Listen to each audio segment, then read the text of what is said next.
बिस्मिल्लाहिर्रहमानिर्रहीम, अस्सलाम वालेकुम। मैं हूं सबीक आज़मी, आप देख रहे हैं फेसबुक और यूट्यूब। आज 1 अक्टूबर बुध के दिन का ये पहला वीलॉग आपके सामने है। अहम खबरें पहले बताऊं आपको। जो अब्राहम अकॉर्ड ट्रंप के मुआहदे में तब्दीली हुई, अरब दुनिया पीछे हटना शुरू हो गई। इसराइल के इस मुआहदे पर पाकिस्तान की खामोशी तब्दीली की हमायत की और शहबाज शरीफ को फ़लस्तीनियों ने गद्दार करार देकर माफ़ी का मुतालबा किया है। फील्ड मार्शल ने इसराइल को जो कंधा दिया, बदले में कुछ नहीं मिला। और ग्रेटर इसराइल का इस्लामी अनारकी का बहुत बड़ा मनसूबा इस्लामी फ़ौज के जरिए बेनकाब हुआ है। और आज इमरान खान का असल वफादार कौन, गंडापुर और अलीमा खान। कौम ने फैसला कर दिया, इमरान खान ने फैसला क्या करना है, अदम एतमाद होगी या इस्तीफ़ा। इसके साथ खैबर पख्तूनख्वा में जो बड़ी तब्दीलियाँ होने वाली हैं। आज़ाद कश्मीर के हालात इंतहाई ख़राब और ख़तरनाक। लाल चौक में अवामी समुंदर जमा है और ये कह रहे हैं किसी सूरत में हम पीछे नहीं हटेंगे। एजेंसियों को जवाब दे रहे हैं, पुलिस सरेंडर कर रही है और दारुल हुकूमत की तरफ एहतजाज पहुँच रहा है। और दोगली सियासत, मुनाफिक किरदार भी आज सामने आए हैं। कॉमनवेल्थ की धांधली की रिपोर्ट में मजीद इंकशाफात भी, इस्टेब्लिशमेंट का किरदार भी और मरियम नवाज का सियासी थिएटर भी। नून लीग, पीपल्स पार्टी, नूरा कुश्ती, सिंध हाई कोर्ट का मामला और मौलाना का इसराइल पर रद्द-ए-अमल। ये सारी तफसील मैं आपके सामने रखता हूँ। लेकिन सबसे पहले फ़लस्तीन के जो मौजूदा इत्तेहाद, उन्होंने शहबाज शरीफ की स्टेटमेंट को गज़ा प्लान मुस्तरद करते हुए माफ़ी मांगने का मुतालबा किया कि शहबाज शरीफ स्टेटमेंट वापस ले, हम इस गद्दारी को मंजूर नहीं करेंगे। ये शहबाज शरीफ गद्दार तक कह रहे हैं, अंदाज़ा करें। इसराइल को तस्लीम करने का जो मुआहदा है वो बड़ी उजलत में किया गया, जल्दबाजी में। फील्ड मार्शल शहबाज शरीफ ने शाह से ज़्यादा शाह का वफादार होने की वारदात की, लेकिन ये गले में इनकी हड्डी फंस की है। ये तो सिर्फ इमरान खान की रिहाई ना हो, अमेरिका मुदाखलत ना करे, ट्रंप को खुश करें, लेकिन जो असल मुआहदा इनके पास आया मंजूर करने के बाद तो उन्हें अंदाज़ा वो हाथ तो हो गया, लेकिन देर हो चुकी है। और ये कोशिश कर रहे हैं किस तरह डैमेज कंट्रोल करें, लेकिन तीर कमान से निकला हुआ है। नेतन्याहू ने इसमें जो सबसे बड़ी तब्दीली करवाई वो इसराइल की फ़ौज गैर मुइना मुद्दत तक गज़ा में रहेगी, वो नहीं निकलेंगे। डोनाल्ड ट्रंप ने इसे वीटो का हक इसराइल के वज़ीर-ए-आज़म को दिया हुआ है कि फ़ैसला ये करेगा, इसकी मर्ज़ी से फ़ैसला होगा। और उसने कहा कि इसराइल की फ़ौज जो है वो गज़ा से नहीं जाएगी। और दूसरी तरफ फ़लस्तीनी मुज़ाहमतकार भी कह रहे हैं अब कि गज़ा का प्लान मुस्तरद है। कतर ने तो साफ साफ कहा ट्रंप के जो नुकात हैं, मुज़ाकरात के मुख्तलिफ नुकात, उसमें फ़ौज का निकलना है मामला, तो वो उसमें डाला ही नहीं गया। मामला खटाई में पड़ गया। अब ताकत के ज़रिए ज़ाहिर है इसको नाफिज़ अमल करने का नुकसान होगा, वो बहुत बड़ा मामला होगा। देखिए, इसहाक डार ने अमरीकी सदर डोनाल्ड ट्रंप के इस गज़ा के मंसूबे पर कहा कि ये तो हमारी दस्तावेज़ात नहीं है जो अमेरिका ने जारी की, इस मंसूबे में तो अलहदगी दिखाई जा रही है। और साथ ही एक सांस में फ़लस्तीन में फ़ौज भेजने की बात भी कर दी। ये कह रहा है जो नुकात हमने शामिल करवाए वो नहीं शामिल हुए। अब ये इतना बड़ा मामला है कि देखें, अरबों खरबों डॉलर्स रखने वाले बादशाह, शहनशाह, मुसलमान सल्तनतें, मोहम्मद बिन सलमान जैसे ताकतवर हुक्मरान फैसला नहीं कर सके। बदकिरदार से बदकिरदार और नेकूकार से नेकूकार हुक्मरान ये जुर्रत नहीं कर सका इसराइल के बारे में, क्योंकि इन्हें पता है उसके बाद क्या होना है। कंधा चाहिए था, बंदूक रखनी थी, जिसमें सबसे पहले इसराइल को तस्लीम करने के लिए शहबाज शरीफ और आर्मी, और ये बहुत बड़ा काम इनसे करवाया। बदले में इन्हें मिला कुछ नहीं है, ना मिलना है। इसमें देखें, दो चीज़ें बड़ी अहम हैं। एक तो तारीख में जिसने भी तस्लीम किया, मैं पहले भी बता चुका हूँ, उसका अंजाम बुरा हुआ, कल मैंने तफसील से बताया। दूसरा जो इसमें ख़तरनाक मनसूबा, अब आप गौर से सुने, कि फ़लस्तीनी मुज़ाहमतकारों को गैर मुसल्लह करने के लिए इस्लामी फ़ौज को सामने रखना। क्योंकि याद रखें, जो मुसल्लह मुज़ाहमत वहाँ चल रही है, ये इसराइल के काबू में नहीं आई। इन्होंने हर कोशिश कर ली, बमबारी करके। गज़ा की आबादी 22 लाख थी, वो पहुँच गई है 18-19 लाख तक। तकरीबन 4 लाख लोगों की शहादतों की बात है। 65,000 तो सिर्फ वो खुद कन्फर्म करते हैं, जो तस्दीक हो चुकी है। जो मलबे के नीचे दबे हुए हैं उनकी किसी को नहीं पता। 4 लाख की आबादी के बावजूद मुज़ाहमत ख़त्म नहीं हो रही, ज़रा सोचें। और इसराइल की जो बदनामी हो रही है, तो मंसूबा यही है कि यहाँ गैर मुसल्लह करने के मामले पर इस्लामी फ़ौज के नाम पर पाकिस्तान की फ़ौज को भेजें, इंडोनेशिया वेशिया को साथ में ला लें। अब ये गैर मुसल्लह करना इतना आसान होगा आपके ख्याल में? ये असला छीनने की कोशिश करें तो क्या होगा? शहादतें, उसका नतीजा क्या निकलेगा कि इनके अपने ममालिक में अवाम का एहतजाज शुरू होगा, अनारकी शुरू होगी, तशद्दुद होगा, रजीम चेंज होगी, हुक्मरानों को लोग निकालेंगे। और फिर इन ममालिक में अरब स्प्रिंग की तरह के वही बड़े पैमाने पर खुदा न खासा फसादात। ये इस्लामी दुनिया में वो सब कुछ जो करना चाहते थे बड़े आराम से कर रहे हैं। और ग्रेटर इसराइल का मनसूबा मुकम्मल हो जाएगा।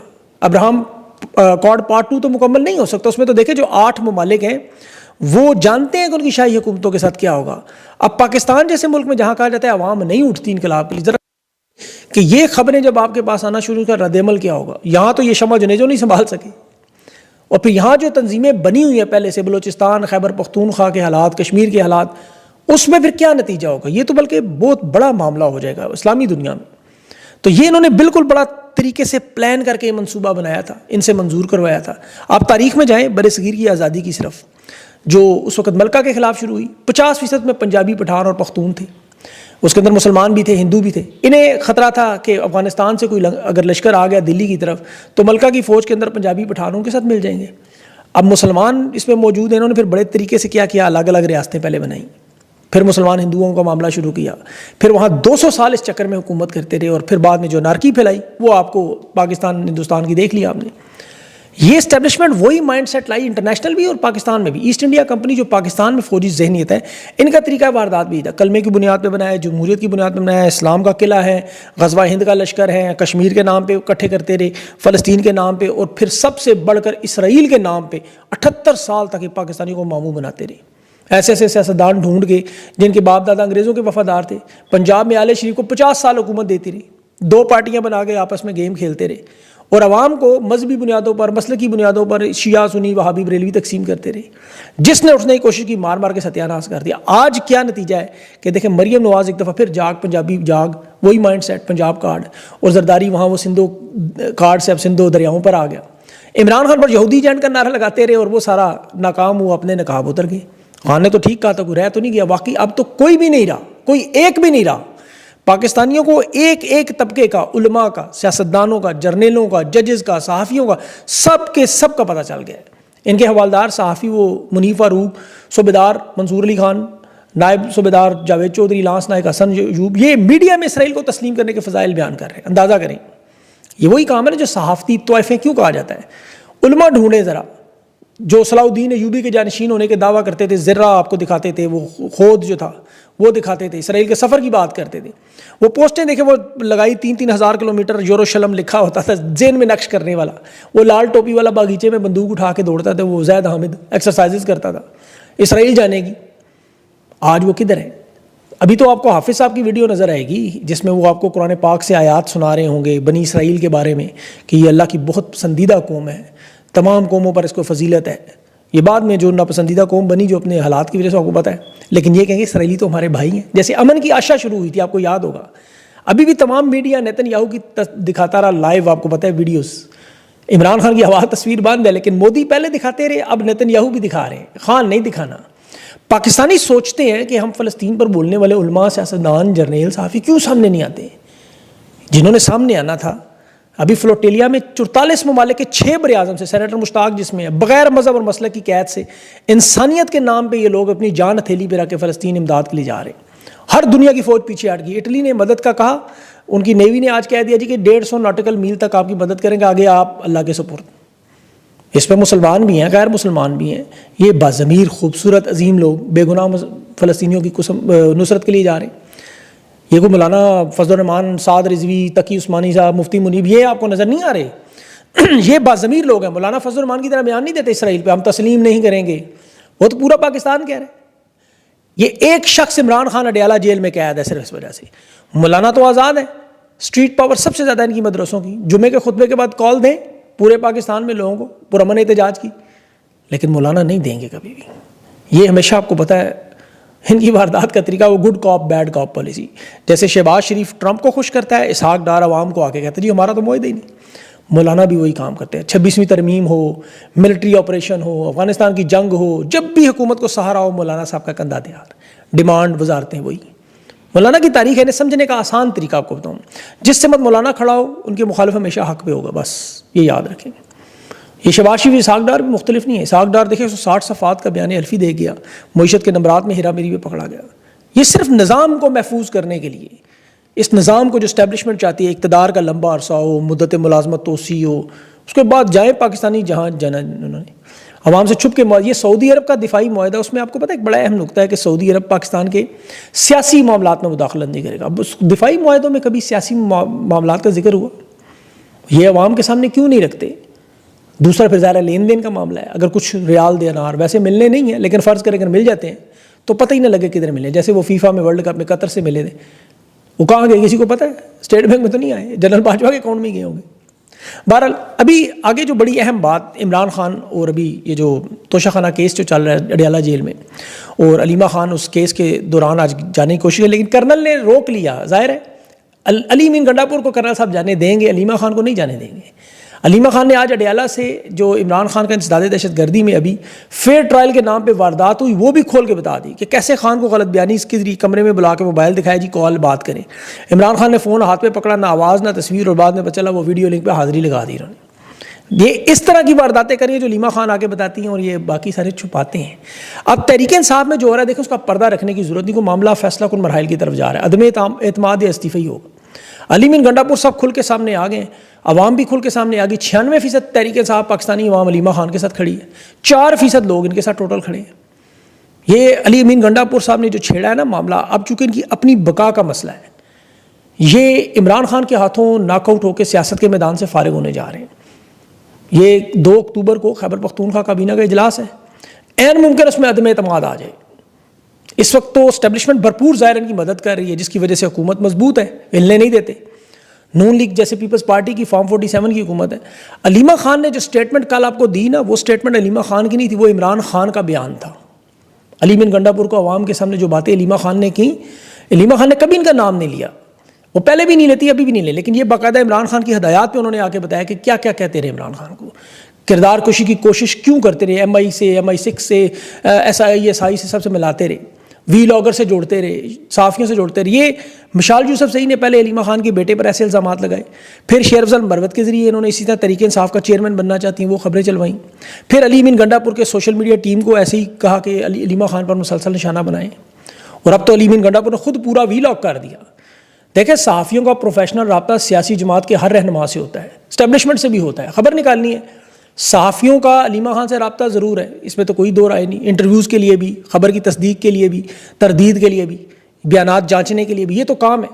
अलीमा खान से वो ज़रूर गुफ्तगू होती होगी, ये जो अली मीन गंडापुर से भी होती है बल्कि, लेकिन ये मेरा नहीं ख्याल का कोई वीलॉगर उनकी कोई हदायत मानता होगा या सुनता होगा। गंडापुर साहब के अपने सहाफ़ियों के जो मामलात हैं वो भी सबके सामने हैं, लेकिन अली मीन को इमरान खान ने बेनकाब किया है। मैं उसकी वजह बताऊं कि ये इससे बड़ी मोहब्बत खान ने की, पूरी कौम ने खान पर फूल फेंके, खान ने इस पर फूल फेंके, लेकिन पिछले आप देख लें 3 साल में इनकी काविश जो बाकायदा कल खुल के सामने आ गई, एक ऐसे मौके पर, टाइमिंग देखें, इसराइल का मामला पाकिस्तान का सबसे बड़ा मामला बना, इन्होंने तहरीक इंसाफ की तकसीम का ऐलान कर दिया। खुद जो काम बरसगीर में अंग्रेज़ करता रहा वो काम इन्होंने किया है, और वो करवाया गया पीछे से, ज़ाहिर है। ये खुद पूरा वीलॉग करके, वीलॉगर कहते कहते आवाज़ इनकी देखें, बॉडी लैंग्वेज देखें, साफ पता लग रहा है झूठ बोल रहे। एजेंसियों का एजेंट कह रहे हैं जो आज भाई से मिलने नहीं देती बहन को, वो एजेंसियां मदद कर रही हैं। ये पहले बुशरा बीबी की ऐसे किरदार कुशी होती रही, खान की बहनों की आपको पता है थ्रू आउट ये पिछले 3 सालों में, जिनका कोई ताल्लुक नहीं दूर दूर, ये जैसे इकरारुल हसन जैसे लोग जो अब अपनी बीवी को भी सामने ले आया खान के खिलाफ। ये अयूब खान फातिमा जिन्ना के खिलाफ जब वो सदारती उम्मीदवार थी तो एक प्रेस कॉन्फ्रेंस में उस जालिम ने फातिमा जिन्ना को अपने भाई के साथ खिलाफ फितरत बात कर दी, ज़िंदगी गुजारती हैं। ये ऐसे घटिया लोगों के साथ आपका, ये इमरान खान को यहूदी लाबी कहते रहे सारी ज़िंदगी, आज जलील खुद हुए। ये कायद-ए-आज़म मोहम्मद अली जिन्ना को बरतानवी एजेंट कहते थे, काफिर आज़म कहते थे, तो अलीमा खान को कहना कोई इनके लिए क्या मुश्किल है। ये बल्कि यजीद के दौर में नऊज़ बिल्ला ये इमाम हुसैन अलैहिस्सलाम को बागी कहते थे। ये वही माइंड सेट है जो जालिम ताकतवर का हर दौर में फतवे लगाना, गद्दारी के एजेंट सर्टिफिकेट देना। अली मीन साहब के अपने हालात देखें, एस्टेब्लिशमेंट के एक डाकी के अलावा उनका कोई किरदार नहीं। आप देख लें 3 सालों में ऐसा क्या काम किया है। ये जाते हैं जब भी खान से मिलने, वहाँ से अपनी इज्जत करवा के आते हैं। फिर इनकी जगह पे कोई और होता वो यकीन करने सियासत छोड़ दो। ये साहबजादा हामिद को सोशल मीडिया पे आपने देखा, कुछ लोगों ने उन पर इल्ज़ामात लगाए, वो साइड पे हो गए। इज़्ज़तदार लोग महमूद अचकज़ई हैं, अल्लामा नासिर अब्बास, उनके साथ पार्लिमानी कमेटी तहरीक इंसाफ की कोर कमेटी नहीं चाहती कि वो ओहदे में आए, मुखालफत करते हैं, वो सामने ही नहीं आते। वो कहते हैं ठीक है आप जानो आपका काम। अली मीन लेकिन वजारत छोड़ने पर तैयार है, खुद अपने मुँह से कहते हैं मुझे गद्दार पार्टी कहती है, सारी की सारी पार्टी। लेकिन ये हर रोज़ एक नई वारदात, क्योंकि इन्हें इस्टेब्लिशमेंट जाने नहीं देती। अलीमा खान का ये बयान जो अवाम को बताया गया, देखें ये अलीमा खान के बेटे पर 9 मई का इल्ज़ाम लगा रहा, अंदाज़ा करें। और बुशरा बीबी जब 26 नवंबर के बाद गिरफ्तार हुई, उन पर इल्ज़ाम लगा। अभी अलीमा खान अगर ये 26 नवंबर केस में गिरफ्तार हुई, इल्ज़ाम इन्हीं पे लगेगा। ये 5-10 साल की सज़ा की जो बात हो रही है, फिर इन्हीं के ऊपर ही सारा मामला आ जाना है। अलीमा खान का बेटा चित्राल में मौजूद था, उसे ज़मानत मिली। अच्छा ना भी अगर होता तो क्या ये मानते हैं फिर 9 मई पे जो कुछ हुआ उन्होंने किया है?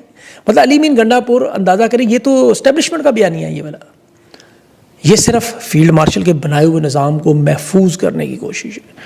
ये बाखुदा इतनी ताकत रखते हैं, 6 करोड़ का सूबा, सारे वसाइल होने के बावजूद ऐसे तरीके से आप यारों मददगार आपको नज़र आती। खैबर पख्तूनख्वा में ऐसे ऑपरेशन हो रहे होते, ये खान को सिर्फ डील और मुफाहमत पर कायल करने की कोशिश करते रहते हैं। ये तस्लीम कर चुके हैं कि फील्ड मार्शल ये सब जो निज़ाम सही है बस खान मान जाए, और हर दौर में ऐसे लोग हैं। अभी वो कश्मीरी दलेर यास्मीन मलिक, अल्लाह उन्हें ज़िंदगी दे, जद्दोजहद कर रहे हैं। अभी देखें उनकी अहलिया वीडियो बना रही थी। मैं उनकी उस पर बात नहीं करता, कोई यासीन मलिक बड़े अजीम आपको पता रहनुमा है इसलिए, लेकिन आप समझ ही गए होंगे सारी बात। अब आज़ाद कश्मीर के हालात की बात करता हूँ। इंतहाई अबतरी है, वहाँ ख़तरनाक हालात हैं, मोबाइल सर्विस, इंटरनेट, लैंडलाइन, ज़मीनी रास्ते बंद हैं।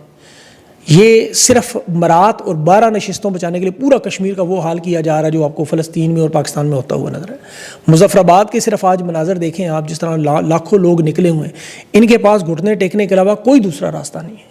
ये बिलाशुबा जुल्म के आखिरी निज़ाम की कोशिश तो करेंगे। अभी कश्मीर ब्लॉक पे काफ़िले पर फायरिंग भी कर रहे हैं, शेलिंग भी कर रहे हैं, और लेकिन वहाँ से सदाएँ क्या आ रही हैं, खून लाएगा इनकलाब, रंग लाएगा इनकलाब आएगा। ये पाकिस्तानियों के लिए भी वैसे बहुत बड़ा सबक है। 24 करोड़ की आबादी है, वहाँ तो टोटल 40-50 लाख लोग हैं, लेकिन एहतजाज कर रहे हैं अपने हकूक़ के लिए। वो चकसवारी के मुकाम पर तसादम हुआ, अवाम ने पथराव किया, पुलिस भागी। मुजफ्फराबाद में साथ ही उसी जगह पे पैराशूट से उन मुजाहिरीन पर फूल फेंके जा रहे हैं। मतलब पुलिस के लिए पथराव, मुजाहिरीन के लिए फूल। ये अवाम की आवाज़ है, और ये लोगों के अंदर जो हिम्मत और ताकत है कि ये इकट्ठे होकर दिखा रहे हैं। उन्होंने कहा कल सुबह तक कश्मीर में मोबाइल इंटरनेट सर्विस बहाल ना हुई तो घरों के बाहर जो खंभे हैं वो टावर अब उखाड़ेंगे, शुरू कर भी दिए। कल की भी जो वीडियोज़ थी उसमें मुजाहिरीन पुलिस के हाथ लगे हैं, गैर मुसल्लह होने करके इस्लामाबाद भेजा गया। रात को भी 9 मई की पूरी वारदात की कोशिश थी। अवाम ने 2 बंदे पकड़े वहाँ जो कह रहे थे जी हम तो मजदूर हैं। वो फैंटी शैंटी लगी तो उन्होंने बता दिया फिर कि इदारों के लोग हैं, नामालूम थे। फिर पूरी व्हाट्सएप उन्होंने वीडियो भी बनाई, उन्हें दुकान में रखा भी, वहाँ बाद में छोड़ दिया होगा या छोड़ देंगे। लेकिन अवामी एक्शन कमेटी के मरकज़ी रहनुमा जो है वो कह रहे हैं इदारों को कि देखें हमारी आपके साथ कोई जंग लड़ाई नहीं है, हम अपने हकूक़ के लिए अपनी असम्बली की बात करें, आप किधर से बीच में आ रहे हैं, हमारे बुनियादी हकूक़ ना रोके, फिर मामला ख़राब होगा। ये जितनी सरकारी मशीनरी लेकर वहाँ रुकावटें लगा रहे थे, अवाम ने वो कब्ज़ा करके वो रुकावटें खुद हटाना शुरू कर दी। और वहाँ आज़ाद कश्मीर में वो अबतरी एंट्री पॉइंट्स हैं जितने भी, वहाँ पे सरदार अमान मुजाहिरीन से हलफ ले रहे हैं कि हम पुरअमन भी रहेंगे लेकिन जिद्दोजहद नहीं छोड़ेंगे, और खून बहा तो वो फिर खून माफ़ी नहीं होगी। ये मामला बिल्कुल फ़लस्तीन की तरह की मुज़ाहमत है। और इसमें देखें आप असर जो है वो दुनिया, ये कश्मीर का जो एहतजाज है बाहर दुनिया में पहुँच चुका है। लंदन में बहुत बड़ी आबादी है इनकी, पाकिस्तान की एम्बेसी के बाद 3 अक्टूबर वहाँ एहतजाज हो रहा है, अमेरिका में वाशिंगटन में हो रहा है, कनाडा में बहुत बड़ा एहतजाज हो रहा है। तो ये आस्ता आस्ता फैलना शुरू हो गया, और इसमें इंडिया भी अगर शामिल होगा तो फिर। इस्लामाबाद हाई कोर्ट में लापता अफराद के केस की इन कैमरा ब्रीफिंग में सेक्टर कमांडर को, डिप्टी जनरल डायरेक्टर जो जनरल ICI है उसे भी बुलाया गया। तहरीर हुक्मनामा जो है मोहसिन अख्तर कियानी ने जारी किया है। और कॉमनवेल्थ की रिपोर्ट में बराह रास्त इस्टेब्लिशमेंट का किरदार इलेक्शन लूटने में, इंटरनेट बंद, 6 जज का ख़त, मुदाखलत को यूरोपीय यूनियन की हर भी रिपोर्ट नहीं आई लेकिन कॉमनवेल्थ में आ चुका है। अच्छा, नून लीग पीपल्स पार्टी की एक नूरा कुश्ती हो रहा है। सिंध बार कौंसिल ने मरीम नवाज़ के बयान पे हड़ताल का ऐलान किया है, पार्लियामेंट के अंदर भी बयान दे रहे हैं। नदीम अफजल चंद ने एक बयान दिया कि मरीम नवाज़ वज़ीर-ए-आज़म नहीं बन सकती, जो जर्नेल जिसने लगाना था वो रिटायर हो गए। ये फ्रेंडली फायरिंग है सिंधु देश और जाग पंजाबी जाग सूबाइयत का मामला तवज्जो लेने के लिए, लेकिन बाखुदा आवाम को कोई दिलचस्पी नहीं है। हम लोग इनकी बात कर देते हैं, बयान लगाते हैं, वीडियोज़ लगाते हैं, वो सिर्फ इसलिए ज़रा चस्के आप भी लेते हैं। मरीम नवाज़ की नौटंकियाँ ही ऐसी, अभी देखो नौजवान बच्ची को बुलाया माथा चूमने के लिए, सर पहले ही नीचे कर दिया, वो शदीद गर्मी में उसको मास्क पहनाया हुआ था। एक तो शनाख्त ना पकड़ी जाए कि पहले अदाकाराएँ स्टेज की पकड़ी गई 2-3 लाहौर को उधर गुजरांवाला से, अब मास्क पे ना देते हैं, ऊपर गर्मी, दूसरा वो प्लास्टिक की बच्ची के मुंह में ना चला जाए चूमी चूमी लेने दे। ये जुल्म और फस्तायत के माहौल में भी, लेकिन देखिए ये एंटरटेनमेंट है इनकी, रोज़ स्टार प्लस का ड्रामा है, 90 की दिहाई की इंडियन फिल्में हैं, नया माल नज़र नहीं आएगा आपको कोई भी, ये 90 की दिहाई है। देखें जिन लोगों ने हमारी उम्र की देखी हुई फिल्में, बिल्कुल वही स्टोरी चल रही है।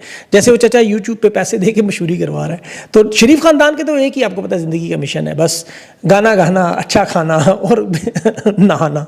बहरहाल अपना ख्याल रखें, मुझे अगले वीडियो के लिए इजाज़त दें। अल्लाह हाफ़िज़।